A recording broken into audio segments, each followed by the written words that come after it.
ہم نے کوشش کی ہے کہ ہر طریقے سے یہ جو عرب اور عجم کا ڈفرنس ہے جو ویسٹ نے پیدا کیا، ہم اس کو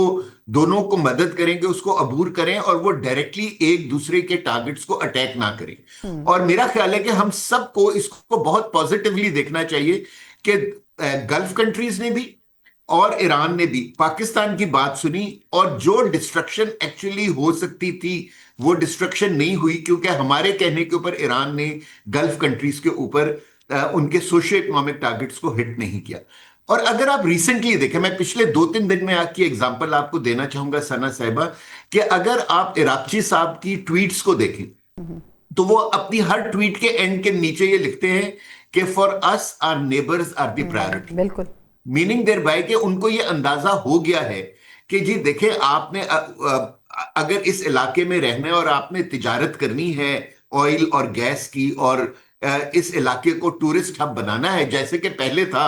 تو پھر جو ہے کیا کہتے ہیں، آپ کو اس علاقے میں پیس اور ٹرینکویلٹی لے کر آنی ہوگی. اور اگر ہم یہ نہیں کریں گے تو آج جو ہمارے دوست ہیں کل وہ ہمارے دشمن ہو جائیں گے. تو اسی لیے آپ دیکھیں کہ عراقچی صاحب اس وزٹ میں جو ابھی انہوں نے پچھلے 48 آورز میں 2 مرتبہ پاکستان کا کیا ہے، جب بھی ان سے میڈیا نے بات کی انہوں نے ہمیشہ نیبرز کی بات کی. میننگ دیر بائی کہ پاکستان ان کو یہ سمجھانے میں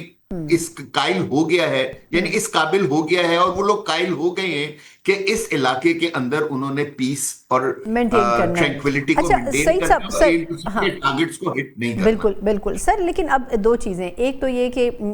کویشچن تھوڑا زیادہ ان ڈیپتھ ہو جائے گا، لیکن پھر بھی کہا جا رہا ہے کہ کچھ ڈاکومنٹس پاکستان کے تھرو امریکہ کو بھی دیے گئے ہیں جس میں آبنائے ہرمز کو کھولنے کی بھی بات ہو رہی ہے، لیکن جو جوہری ایلیمنٹ ہے اس کو کہا جا رہا ہے کہ جی پوسٹ پون کیا جائے گا. آپ کی اس پہ کیا رائے ہے کہ اس میں سے کتنی چیزیں اوتھینٹک ہیں؟ دوسرا ایک مسئلہ یہ بھی تھا کہ ایران کیونکہ رسپانس میں امریکہ کے اڈوں کو جو حملوں کا نشانہ بنا رہا تھا، اس سے مڈل ایسٹرن کنٹریز کو بڑا مسئلہ ہو رہا تھا. آپ کے خیال میں خدا نہ خواستہ جنگی اسپیل واپس آتا ہے تو اب کیا ایران اس میں تھوڑا سا ہلکا ہاتھ رکھنے کی کوشش کرے گا؟ ان دونوں ایسپیکٹس پہ آپ کی رائے. جی میرے خیال میں یہ ہم جو کچھ سوشل میڈیا پہ دیکھ رہے ہیں ثنا صاحبہ، یہ جو ہے نا اسپیکولیشن ہے. پاکستان کی سالسی اس لیے بہت سکسیسفل رہی ہے کہ ہم نے ٹوٹل سائلنس مینٹین کیا ہے میڈیا کے اوپر. اور میرا خیال ہے کہ ابھی بھی ہمارے پرائم منسٹر، فیلڈ مارشل اور فورن منسٹر ہیں، وہ اس چیز کو نہیں چھوڑیں گے. کیونکہ دیکھیے، اگر آپ میڈیا میں ایک بحث شروع کرتے ہیں ایک ایکچوئل چیز کی، تو کئی مرتبہ اس چیز کے اوپر معاہدہ کرنا مشکل ہو جاتا ہے. اس میں کوئی شک نہیں ہے کہ اس وقت جو سٹیکنگ پوائنٹ ہے امریکہ کی طرف سے وہ ایران کی نیوکلیئر کیپیبلٹی ہے اور the capability to build nuclear weapons. اور اگر یہ جو وزٹ ہو رہا ہے عراقچی صاحب کا، اس وقت وہ ماسکو میں بیٹھے ہیں، میرے خیال میں یہ اسی سٹیکنگ پوائنٹ کو کلیئر کرنے کے لیے ہے. دیکھیے 2 پوائنٹس ہیں نا، کہ ایک آپ یورینیم کو انرچ نہیں کریں گے اس لیول پہ کہ وہ ویپن گریڈ یورینیم بن جائے، اور دوسرا یہ ہے کہ جو آپ کے پاس 60% انرچ یورینیم ہے آپ اس کو جو ہے امریکہ کہہ رہا تھا کہ ہمارے حوالے کر دیں، جو کہ ایران نہیں مان رہا تھا. اگر ہم ہسٹوریکلی دیکھیں ثنا صاحبہ، تو 2015 میں جب JCPOA ہو رہا تھا، اب یہ خبریں نکل آئیں اور یہ مستند خبریں ہیں کہ ایران نے اس وقت جو اس کے پاس انرچ یورینیم تھا وہ تقریباً 1100 kgs وہ رشیا کو دے دیا تھا، اور رشیا نے اس کے بدلے ان کو نان انرچ یورینیم پرووائڈ کر دیا تھا. میرے خیال میں آج بھی ایران کے اندر یہی ایگریمنٹ ہوگا کہ جی کہ انرچ یورینیم جو ہے وہ رشیا کے حوالے کر دیا جائے. اور اس وزٹ میں میرا خیال ہے عراقچی صاحب رشیا سے یہ گارنٹی لینا چاہیں گے کہ اگر وہ اس چیز پہ ایگری ہو جاتے ہیں تو کیا رشیا جس طرح کلیم کر رہا تھا will it be able to do the same thing جو انہوں نے 2015 میں کی تھی. جہاں تک یورینیم انرچمنٹ کا تعلق ہے، میرا خیال ہے کہ ایران کا پوائنٹ آف ویو بہت صحیح ہے. ایک there is a international atomic energy agency دنیا کی ہے جو پورے دنیا کی نیوکلیئر پلانٹس کو اوور لک کرتی ہے، اور اس نے سرٹن لیول آف انرچمنٹ الاؤ کیا ہوا ہے. بہت بہت شکریہ. مارشل ریٹائر سعید محمد خان صاحب سینئر دفاعی تجزیہ کار ہمارے ساتھ موجود تھے، اور بڑی حد تک پاکستان دفاعی لحاظ سے تو بڑا پرو ایکٹیولی کام کر رہا ہے، لیکن دیکھنا بھی ہوگا کہ سفارتی محاذ کے اوپر جو ٹیم آگے تھی جو نائب وزیر اعظم اسحاق ڈار صاحب بھی بنیادی طور پر جس کو لیڈ کر رہے تھے، پرائم منسٹر صاحب کی بھی انڈرسٹینڈنگ اس حوالے سے موجود تھی، وہ ابھی بھی اس بارے میں بھرپور طریقے سے کام کر رہی ہے، کیونکہ جو پوائنٹس شیئر کیے گئے ہیں امریکہ کے ساتھ ایران کی طرف سے پاکستان کے تھرو کیے گئے ہیں، اور اس کے اوپر فالو اپ بھی پاکستان کر رہا ہے۔ آنے والے کچھ ہفتے اس حوالے سے اہم ہو سکتے ہیں کہ اگلی نشست کے لیے امید ضرور بندی ہے پاکستان کے اندرونی سفارتی حلقوں میں۔ اس کے اوپر تفصیلی بات کریں گے ایک بریک کے بعد۔ بریک کے بعد ایک بار پھر آپ کو خوش آمدید کہتے ہیں۔ کہا یہ جا رہا ہے کہ ایران کی طرف سے تجاویز پاکستان کے تھرو امریکہ کو دے دی گئی ہیں، اور سفارتی لحاظ سے دیکھا جائے تو پاکستان کی ٹیم اب بھی بڑا ایفیشینٹلی کام کر رہی ہے، اور امید کی جا رہی ہے کہ مذاکرات کا اگلا دور ممکنہ طور پر پاکستان میں آنے والے کچھ وقت میں ضرور ہوگا۔ تیاریاں اس حوالے سے بھرپور ہیں، لیکن اب دیکھنا ہوگا کہ سفارتی لحاظ سے پاکستان کس حد تک کامیاب ہو سکے گا۔ امریکہ تو ابھی بھی اس پر مطمئن نظر آتا ہے، لیکن ایران کو کچھ شرائط کے حوالے سے امریکہ سے ریزرویشنز ہیں۔ انہی تمام چیزوں کے پر بات کریں گے کہ سفارتی لحاظ سے یہ کتنا بڑا چیلنج ثابت ہو سکتا ہے پاکستان کے لیے، اور پچھلا جو ایک ہفتہ گزرا اس میں پاکستان نے کس حد تک ایفرٹس کیے، ان تمام چیزوں پر انالیسز لیں گے۔ بات کرنے کے لیے میرے ساتھ موجود ہیں سابق سفیر ہیں یورپی یونین، بیلجیم، لکسمبرگ، ایک لمبی فہرست ہے، آئرلینڈ وغیرہ جہاں پر انہوں نے بحیثیت سفیر خدمات انجام دی ہیں۔ ابھی بھی ایکیڈیمک کے طور پر ان کی جو شخصیت ہے اور جو گفتگو ہے اس کو لیا جاتا ہے۔ نغمانہ ہاشمی صاحبہ میرے ساتھ موجود ہیں۔ نغمانہ صاحب، آپ کے وقت کا بہت شکریہ۔ میم، یہ فرمائے گا کہ جب یہ پہلا دور بھی ہوا تھا اس وقت بھی جو آڈیٹوریم تھا وہاں پر بھی رہیں، آپ نے بہت ساری چیزوں پر گفتگو بھی کی،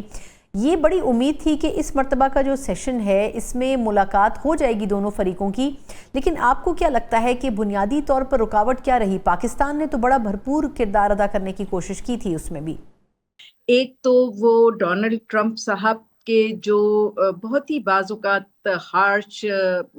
ارسپانسبل آلموسٹ جو ہے وہ بیانات ہوتے ہیں جو بالکل چیزوں کو آف ٹریک تھرو کر دیتے ہیں۔ دوسرا یہ ہے کہ یہ